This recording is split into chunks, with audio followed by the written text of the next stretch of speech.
মেয়েদের জীবনটা না আসলেই কষ্টের। দুঃখ ছাড়া মেয়েদের জীবনে আমার মনে হয় অবশিষ্ট আর কিছুই নেই। কারণ বিয়ের পরে যদি সুখ না হয়, তাহলে সবাই বলে একটা বাচ্চা হোক, সব ঠিক হয়ে যাবে।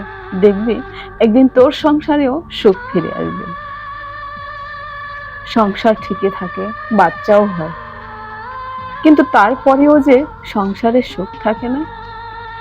এরপরে আবার সবাই বলে এখন আর কিছু করার নেই, সন্তানের মুখের দিকে তাকিয়ে সংসারটা করে যা, জীবনটা পার করে দে। হ্যাঁ, এইভাবে হাজার হাজার লক্ষ লক্ষ নারী তাদের জীবন বন্দিশালায়, জেলখানার কয়েদির মতো সংসার করে যাচ্ছে, কোনো সুখ, কোনো ভালোবাসা না পেয়ে। কারণ ওই যে কথায় আছে, বাচ্চা হলে সব ঠিক হয়ে যাবে। আর যখন বাচ্চা হয় তখন বাচ্চার দিকে তাকিয়ে সব মেনে নিতে হবে। আর এটাই হচ্ছে মেয়েদের জীবন।